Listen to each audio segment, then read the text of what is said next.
Okay, so like I was saying, we're going to do the Buddhist councils. We're going to find out what changed. Why did they have to keep coming together to figure out what the Buddha taught? We have the suttas. So what happened? So what I'm going to do now is I'm going to share the screen and we're going to watch a little video here.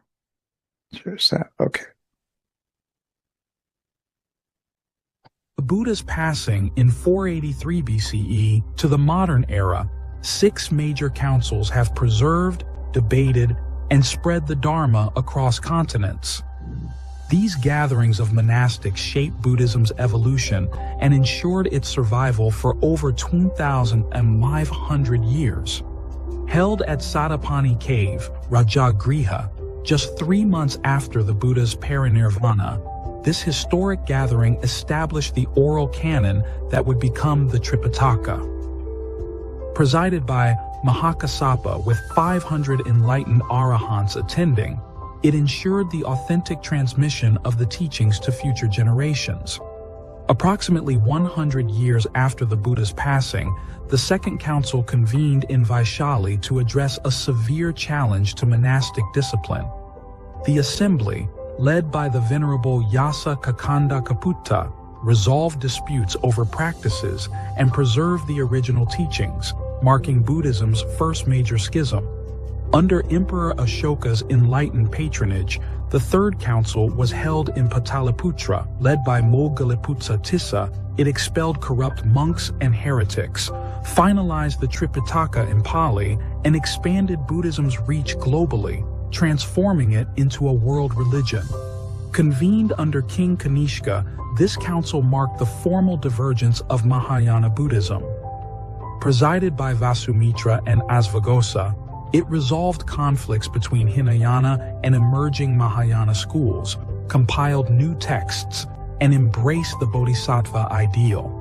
After nearly 2 millennia of oral and manuscript transmission, King Mindon of Myanmar convened senior monks to meticulously review and preserve the entire Pali Canon in permanent written form. The scriptures were carved onto marble slabs, creating what became known as the world's largest book. Held in Yangon to mark 2,500 years since the Buddha's parinirvana, this council saw monks from 15 countries authenticate the Pali Canon under Mahasi Sayadaw's leadership. It reinforced Theravada unity worldwide and added the Visuddhimagga to the basket of texts. The councils ensured the Buddha's teachings remained unaltered through preservation, discipline, schism reconciliation, and global expansion. They clarified monastic rules, addressed doctrinal disputes, and facilitated Buddhism's spread while maintaining core principles.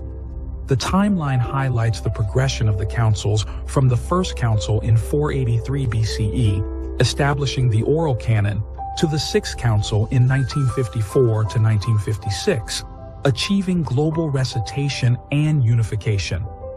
Each council played a pivotal role in shaping Buddhism's history. Today, these historic gatherings continue to inspire ongoing study, practice, and unity among Buddhists worldwide.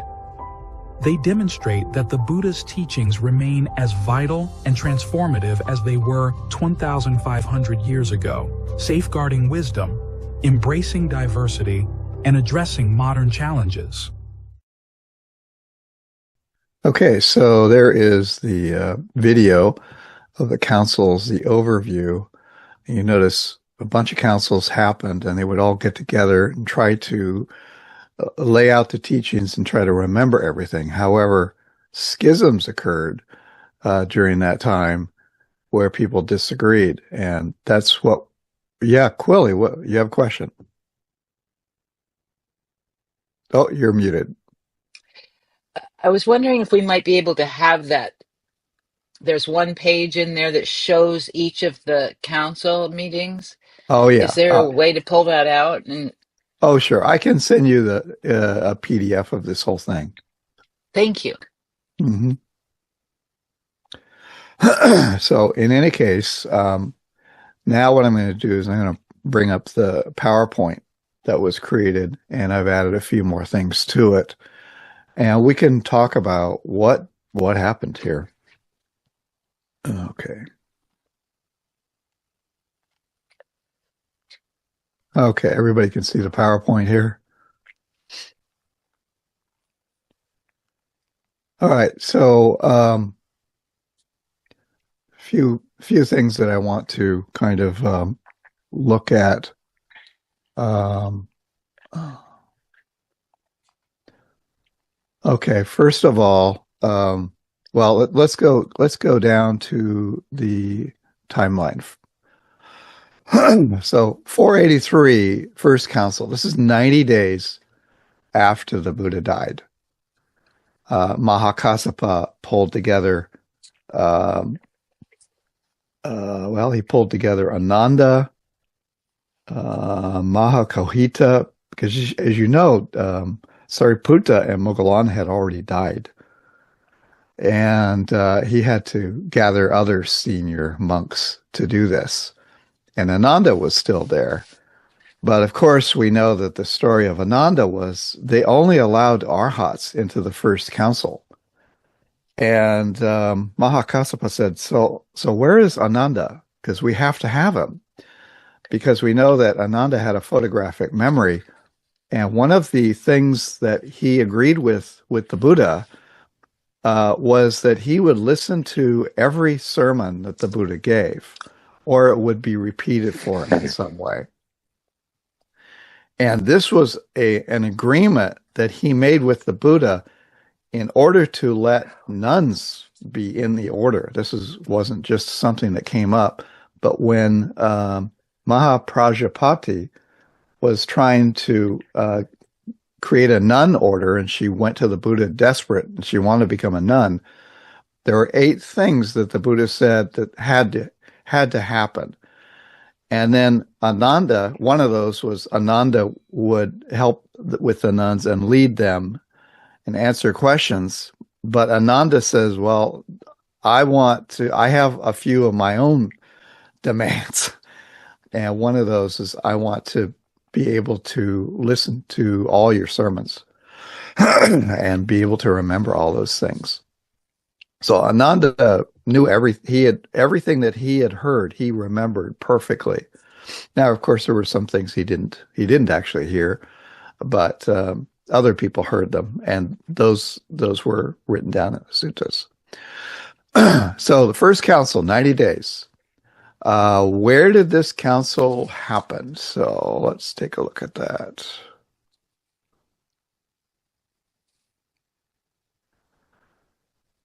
Okay, here's a map of India. Now we're talking about this section that is to the right, up here in the eastern side.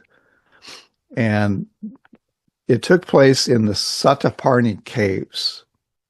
And the caves are here. Sataparni cave, this is near Rajagir here. Rajagir, which is near Vulture's Peak. And I've went to here. I went to these caves. And it doesn't look like there's a big cave here, but there is a very big cave in the back of this, if you go to the back. Now, I can't remember. I went in part of the way, but I think it was blocked to go any further. But you can go here. As you can see, there's a path, and you enter into the cave here. So this is, this happened. This is historical information here. Okay, so that conference or that meeting occurred. Each person had a part of the suttas that they were to remember. Ananda was to remember the suttas. Upali was to remember the discipline. And Mahakassapa was kind of in charge of this whole thing.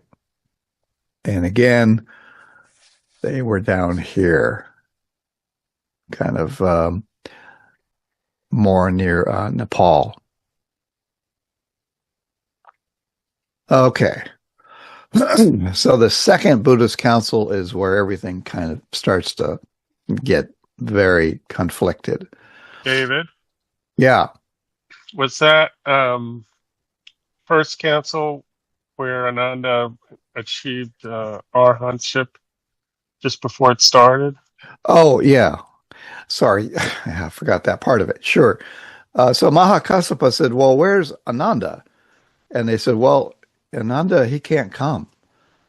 And Mahakassapa said, no, he'll be here. And at this point, he's been asked to come to the council, but they told him, Mahakassapa told Ananda, you have to meditate and you have to achieve arhatship, or we can't have you at the council. This is for the senior monks. And Ananda, of course, no pressure. So that day he meditated and meditated, and he tried too hard. Now here's a lesson for your meditation. He tried so hard that finally in the middle of the night, he just gave up. Said, that's it. He put his head down on the pillow and boom, became an arhat. He let go. He finally balanced the energy, and the enlightenment factors were balanced, and he became an arhat. And then what happened was the council, what they witnessed was Ananda flying into the council. He flew in and then seated himself, and Mahakassapa said, okay, it's about time. Good. Glad you got here. And then they had the council after that. So that's one of the classic stories. Okay. What do you mean flew in? He had psychic powers, and he flew through the air into the council.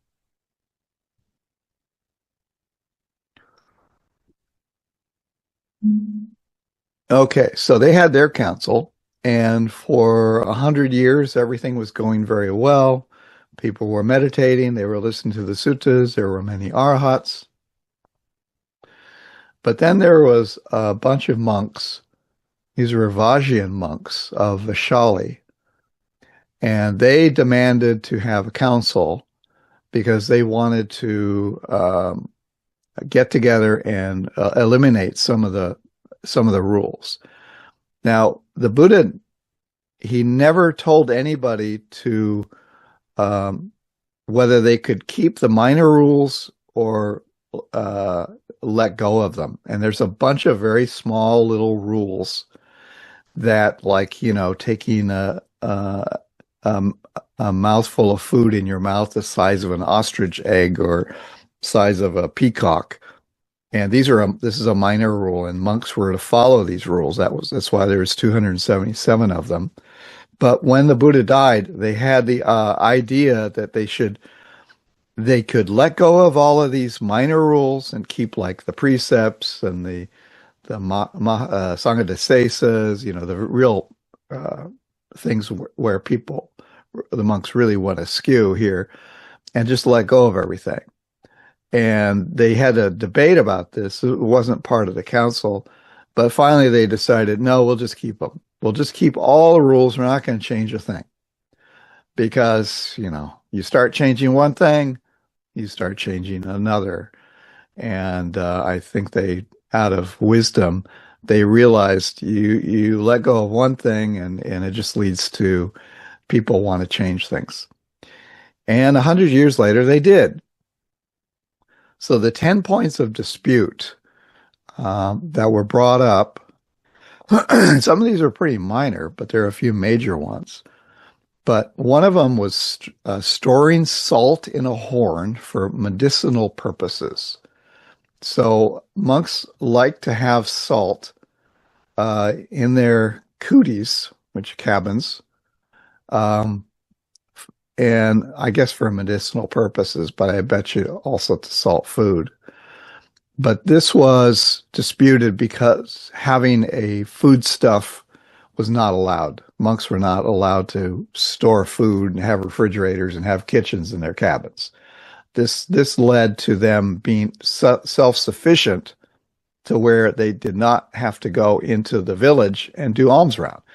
So the first moment that they started to save food or put it in their cabins, this was not allowed. This is not not good. It doesn't keep the Sangha going, because pretty soon they have enough food that they don't have to go to the village, and then the villagers don't see the monks, and then the villagers stop supporting the monks, and everything kind of falls apart. So they wanted to store salt, and they just said, even storing salt, no, it's not going to fly. Eating when the sun's shadow is 2 finger breadths past noon. This was a demand to eat lunch after afternoon. And it could be any time. This could be going back to the dinner, going back to eating food in the evening, and even at 1 o'clock or 2 o'clock, because the sun's shadow is technically about 12:50 p.m. as I remember in the Vinaya, but it changes based on the seasons, and then you can keep eating until that point, and then after that you have to stop. You can start eating you can start eating early, as early as you wish, but you have to stop eating when the sun is straight up and down. They didn't like that. They didn't want that. Number 3, after eating, going to the village again for alms. So, all right, so they had lunch, so we want to go back and have some more. It sounds like dinner to me. So they didn't like this idea of eating 1 time a day. So they wanted to be able to have the freedom to go back to the village and get more food. Number 4 was holding separate uposatha ceremonies within the same boundary. Now, I found out what this means is that there are various sects of monks, each one maybe a little bit different, abiding by different rules, and they wanted to combine the uposatha ceremony all together. In other words, the chanting of the patimokkha, they wanted to do this with other monks and just have everybody come, and then they would just create this big ceremony. And the boundary, you have to do the patimokkha chanting within within this boundary, and it's created by rocks. And we have a sima here, which was going to be used for monks. And we created this boundary of white rocks around it. And that would be where monks do ceremonies. But they wanted to have a bigger boundary, and they wanted to have more ceremonies in that boundary with everybody. So a little bit, I'm not sure how important that was. Okay, number 5, carrying out official acts with an incomplete assembly and later getting approval. So the Vinaya says you have to have a quorum, basically. You have to have, like, for a penalty determination, you have to have 20 senior monks to debate this. For becoming a samanera, you need 5 monks. And then for the higher ordination, you need 5 monks. For the samanera, you need 1 monk. For the higher ordination, you need at least 5 senior monks. And for doing Sangha business, you have a certain amount of monks present. And it could be 20, I'm not sure. But anyway, they wanted to make decisions without other monks present and then later get approvals. Well, yeah, it sounds like doing something and asking forgiveness later. Number 6, following a practice because it was done by one's teacher. Well, it turns out that, as usual, monks, as they were teaching things, they had an idea that they could do something better. And they wanted to add practices because they knew about this practice, so they thought it would be helpful. And they wanted to add a practice because their teacher had suggested it. And so they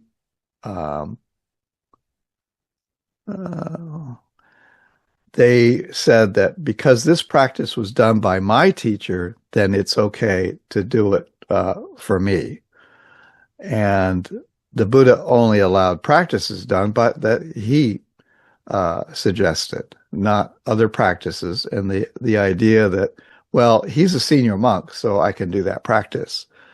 And of course, now we have many types of Buddhists around, and they all have all these different practices. And they all practice these things because their teachers practice them. The Buddha never practiced these things, but their teachers practiced them. At some point, they were introduced, and things, there's so many Buddhist sects out there and so many things that they do. The picture here is Tibetan monks, and on the right side, it looks like Thai monks. But in any case, you don't do something just because your teacher does it. You make sure that your teacher is doing things that his teacher, the Buddha, did. Number 7, eating sour milk after the midday meal. This was for medicinal purposes. Again, it is milk product would be considered a food, so this is eating food after the midday meal. Number 8, drinking unfermented palm wine. Well, evidently, monks, that what I found out was actually monks wanted to drink palm wine, and it wasn't so much that it was unfermented. It had a slight alcoholic content, and they wanted to drink that. And of course, that is not allowed. No, absolutely no alcohol is allowed. Number 9, using a rug without a border. I am not sure about that one. I think actually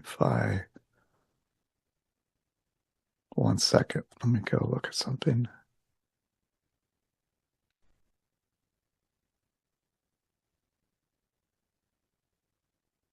Okay.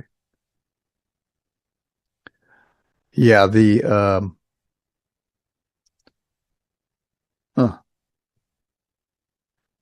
using a high and wide seat. Well, that's not part of it. Okay, I'm not sure what that one was. Okay. The last one is the big one, accepting gold and silver. The Buddha certainly did not want the monks involved with money. That was to be done by the lay people. And when one gets involved with money, one has to protect the money. He has to store it. He has to use it wisely, and so on and on and on. And having money leads to issues. Now, at the time, there were no credit cards and there was no currency. There was just only gold and silver. So that was the and I will tell you that monks today will point to this rule and say it's okay to carry a credit card because it's not made out of gold or silver. And monks will be monks. Sometimes they will try to get around things and justify things.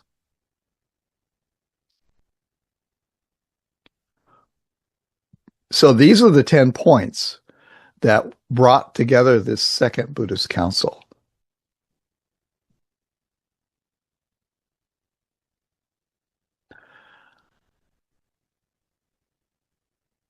So after thorough deliberation, they declared all 10 practices of the Vajrayana monks to be invalid and contrary to the Vinaya. This decision solidified the orthodox position against what they perceived as a relaxation of the Buddha's original teachings. Some monks wanted to eliminate the minor rules, but others insisted that once you eliminate rules, then it leads to things falling apart. So they kept them all in. And that's what we have today. This critical juncture resulted in Buddhism's first major schism. Those who strictly upheld the original monastic discipline and teachings became known as the Theravada, the doctrine of the elders, while the more liberal faction that advocated for some leniency and a wider interpretation of the rules formed the Mahasamgika Mahayana. This is Mahayana. They called it Mahasamgika, or the Great Assembly. From the Theravadan perspective, it was the Theravadins that were the true preservers of the Buddha's authentic words of monastic code, ensuring the unbroken lineage of his profound wisdom. So this is the first point where Buddhism starts to change. Only 100 years later.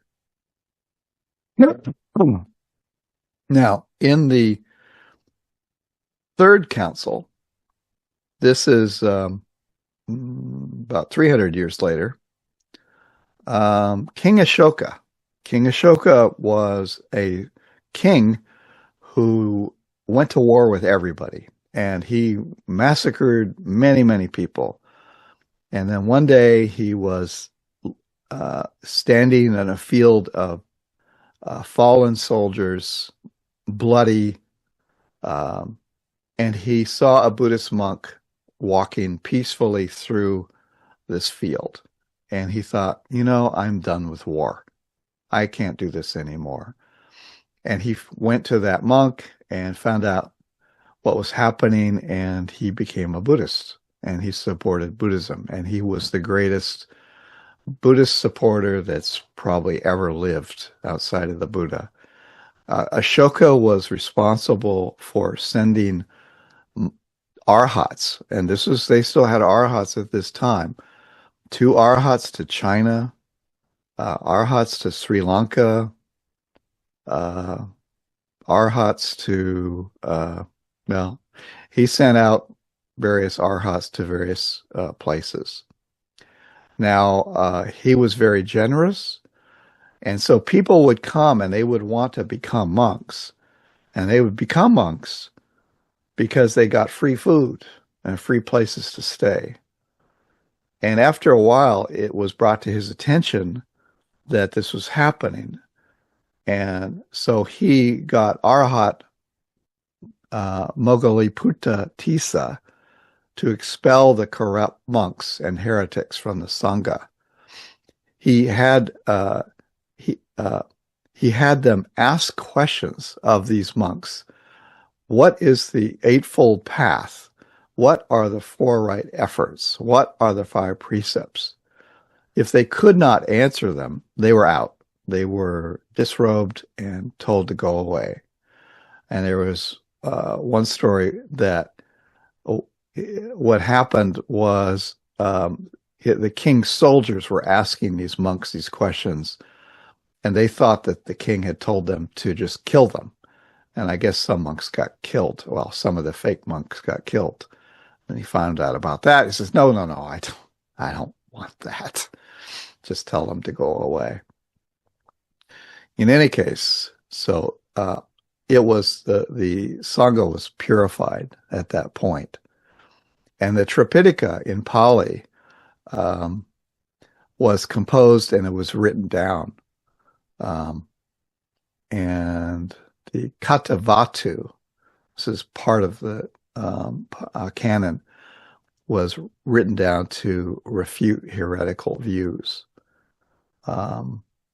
He sent them to Sri Lanka, Southeast Asia, and beyond India's borders, China for sure.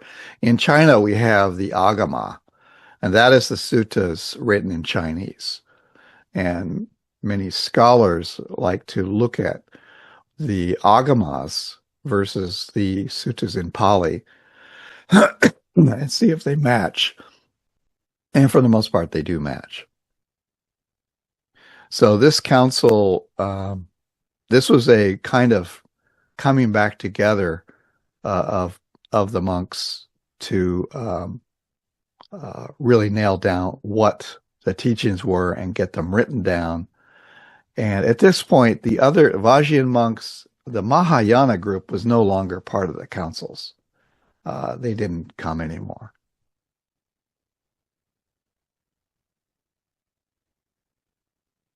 Then the Fourth Buddhist Council, these councils now become a little bit less important. The real important ones are where the schism started.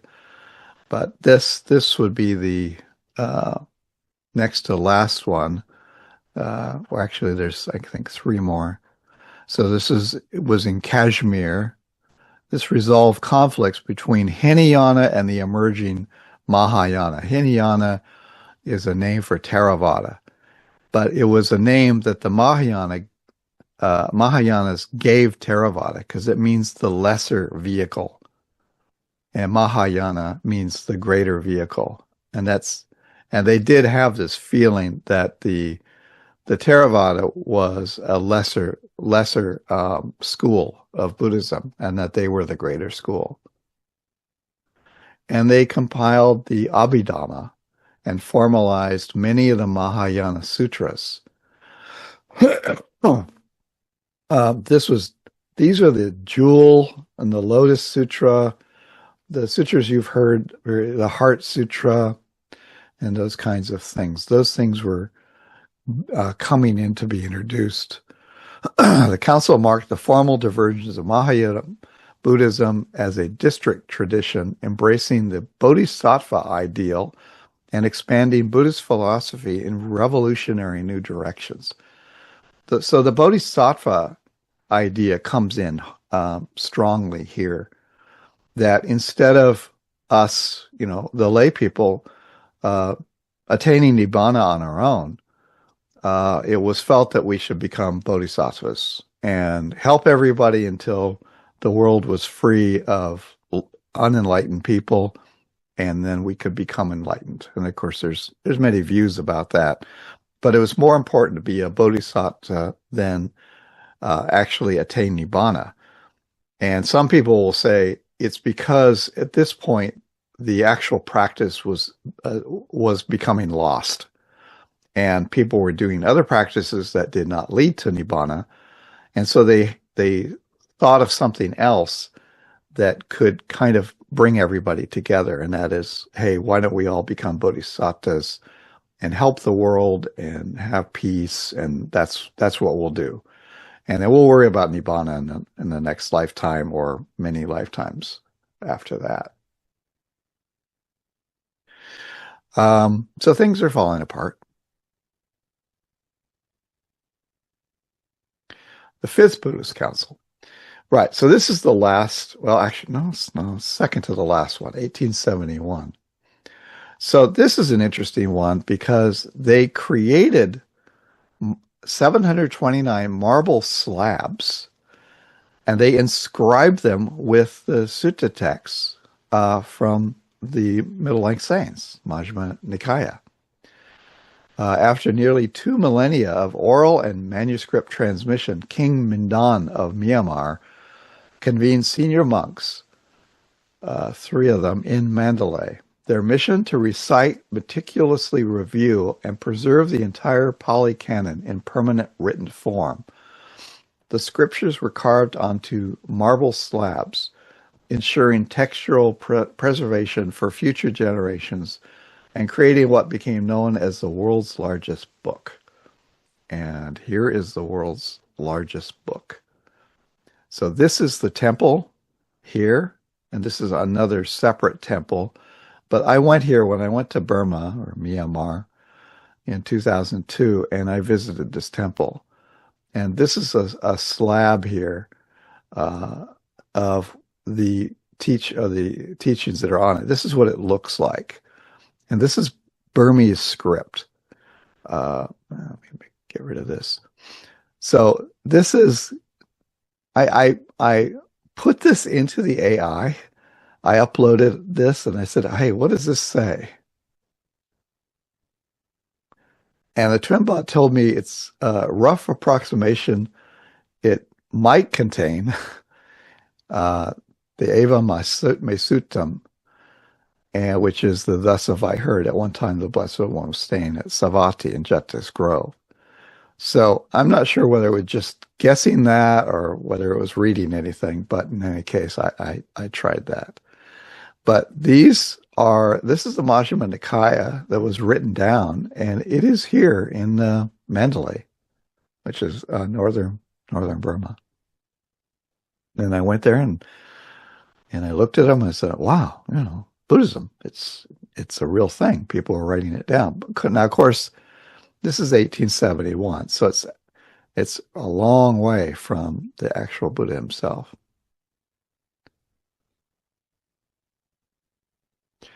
So the Sixth Buddhist Council, this is in our present time frame. This one was done in Burma under Mahasi Sayadaw's leadership. Monks from 15 countries recited and verified the Pali Canon under Mahasi Sayadaw's leadership, together with the Venerable U Silananda. Now, this is my note right here. They added the Visuddhimagga to the basket of texts. So the Visuddhimagga certainly was not part of Buddhism. It came about 1,000 years later. I think it's 1,500 years later. And many, many Buddhists are practicing from the Visuddhimagga. The Visuddhimagga does not match the text, the original text. So you have to make, here's a schism going on right here. Is you have this Visuddhimagga Buddhist, and then the Sutta text Buddhist. So this is definitely happening everywhere now. So this was in it went for 2 years. It was from 1954 to 1956. And of course, Mahasi Sayadaw is the kind of the greatest teacher of Vipassana, or insight meditation. And he wrote the book on it, although he didn't come up with it. Ledi Sayadaw came up with it. But many people practice this mindfulness practice, which is has the insight knowledges. But again, these things don't show up in the suttas, and the way that you get to it is you try very hard and use a lot of concentration. So you had somebody using concentration leading the council, and this is kind of what happened. They said, look, we're Buddhists, and we're doing everything that the suttas say, but when you get back to the suttas, you go, well, I know when I first read the suttas, it had nothing but jhanas in it. And I was a staunch Mahasi Sayadaw believer, and I asked a few people, what about jhana? And they said, oh, jhanas, you'll get attached to jhanas. You can't do that. It's first of all, it's too hard. And second, there's way too much bliss, and it's very slow. Insight meditation, you can attain Nibbana in 30 days. And I thought, well, okay, that's good. I'll take that way. So I tried it. And of course, many years later, I still hadn't really gotten there. And I met Bhante at some point, and he said he had met almost nobody that had attained the so-called blackout, or the cessation experience in insight meditation. And so it wasn't as easy as was said. But in any case, so this is going on. Did Yeah. Daniel Ingram use the insight meditation? Oh, for sure. For sure. Everybody does. TMI, The Mind Illuminated, is based on insight meditation. Goenka is kind of a insight meditation. It isn't. It came out of Burma, from U Ba Khin, and instead of you do follow the breath, but you also watch the sensations of the body. And what you're doing is you're trying to watch things and see the impermanent, the three signs, the anicca, dukkha, anatta. And by seeing these signs, it's said that you'll attain nibbana. But the way that you see them is you concentrate and you focus on them. And this leads to not great experiences. Some people have great experiences, but still they're more like concentration, jhanic experiences. But in TWIM, you would 6R these all of these sensations in the body. You don't pay attention. By the fourth jhana, you don't even have a body to look at. So there's no way you can get up into the higher jhanas, the higher mind, the true Abhidhamma, with these practices. So these are all Burmese practices. For the most part, Buddhism is, there's a lot of Burmese influence. There's the Tibetan influence. And then the Mahayana. Mahayana is a sect that includes everything. One of their ideas is we include everything. We have the suttas, we have our own, the Jewel Sutra and all of these things. And they say, no, we're very inclusive. And, but their practices are definitely a little bit different. Let's see if there's anything else to talk about here. So these councils preserved the teachings. They clarified the rules, and they show where all the schisms and then the reconciliations occur. And this helps Buddhism to become to solidify itself. But unfortunately, it didn't really do that. Because the TWIM doesn't exist anywhere, except that Bhante took the middling sayings and figured out how to practice based on the suttas. And it appears that before, around King Ashoka's time, at the Third Council, only 300 years later, there were arhats, but after that, arhats disappeared. And after that, there were no more arhats. So the idea is if you can find an arhat now, not a TWIM arhat, which we don't know anything about, if you can find other arhats, then they probably have not practiced from the suttas, if they are arhats. So there are no arhats from the 3rd century. So Buddhism has gone along for hundreds of years, thousands of years, and not being practiced the way the Buddha wanted it to be practiced. The teachings are there. The Eightfold Path is all there, but it's not being practiced in the way that I think the Buddha intended.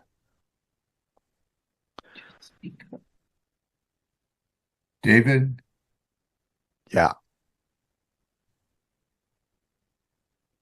Yeah, one of the things that I wanted to say is the Burmese monastic community has required all of the members to embrace the Visuddhimagga, and in doing that, it has spread that commentary, throughout the world, and so it's been widely accepted, which has led to the difficulty, or perhaps the lack of people being able to attain nibbana. And it's very subtle, but if you talk to the monks or those monastics, they don't seem to know anyone who has, fallen in the stream or had any of the experiences that are quite commonly found in the TWIM community. So I think it's unfortunate, but it's very subtle, and when you start to see that is something that they embrace, it almost is a sign that maybe that teaching is not complete, or is defective in some way, and it's not something that the Buddha was teaching. Unfortunately, we just do what our teacher says, and because we figure they must know. And that's when I was doing the insight meditation, of course, it's all written down, it's very clear. And that's what I did because I thought this is what the Buddha taught. And without the Buddha being around or somebody else around to show a practice that is leading to Nibbana, it's hard to get anybody to really understand the idea. It's, I think it's more about people think they're doing the right practice, but they just aren't doing it right. That they have to keep practicing until they get it right. And I think, Vipassana practitioners, Spirit Rock and IMS, I think there's many people who go retreat year after year after year and never really get it and just think, I guess, next year I'll get it. And they never occurs to them, maybe this practice it doesn't work. And so how could you say, who are you going to find out? Well, how are we going to verify that it doesn't work? There's just nobody around to say, oh yeah, you're right, it doesn't work. Well, of course, Bhante came along and said it doesn't work. And then that created a huge to do in the Buddhist community, and Bhante's taken a lot of flack, as we all have, uh, teaching from the suttas, and people like me saying, hey, it doesn't work. You should try something different. Try this, see if it works. And all we get is flack. So, any other comments about this, or?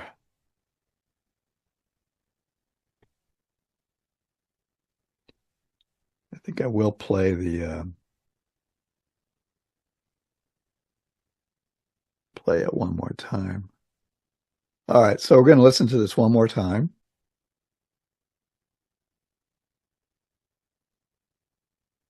From the Buddha's passing in 483 BCE to the modern era, 6 major councils have preserved, debated, and spread the Dharma across continents.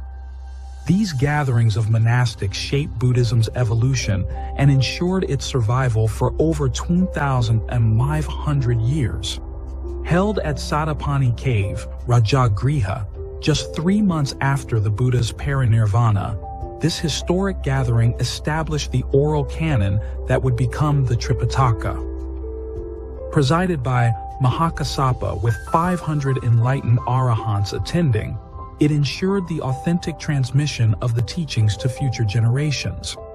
Approximately 100 years after the Buddha's passing, the Second Council convened in Vaishali to address a severe challenge to monastic discipline. The assembly, led by the Venerable Yasa Kakanda Kaputta, resolved disputes over practices and preserved the original teachings, marking Buddhism's first major schism.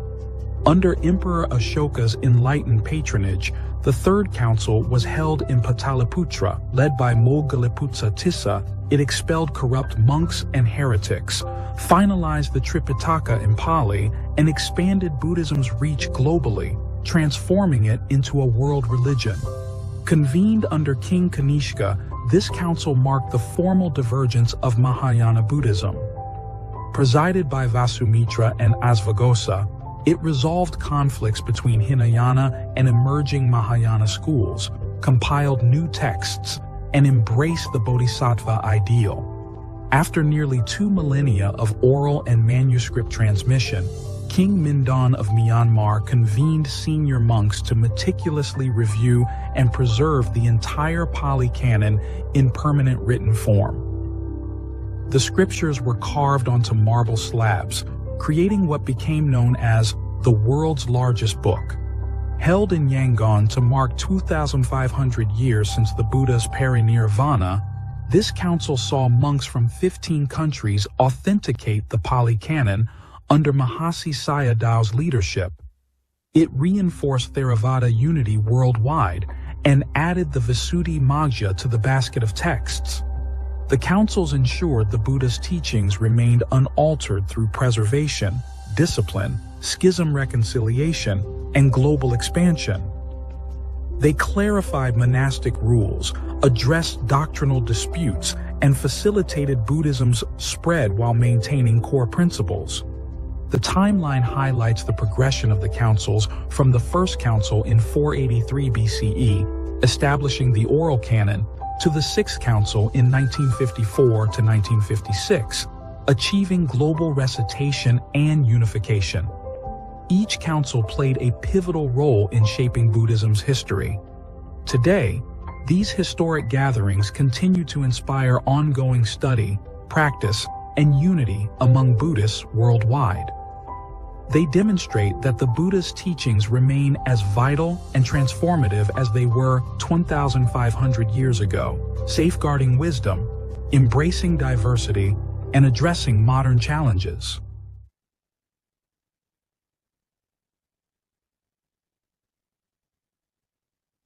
Well, it's 11 o'clock. I think we're going to call it a day on that. We'll do some Jataka tales later, but hopefully people got something out of this and got a little bit more history about Buddhism and how all things came about over 2,500 years, or now 2,600 years, I believe. Is there any other comments, or I'll send a PDF out to the WhatsApp group. All right, let me okay, here we are.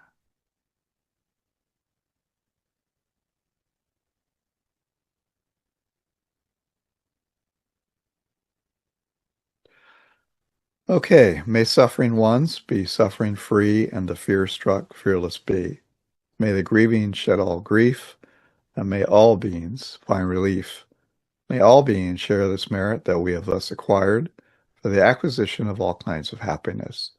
May beings inhabiting space and earth, devas and nagas of mighty power, share this merit of ours. May they long protect the Buddhist dispensation. Sadhu, sadhu, sadhu. Okay, everybody.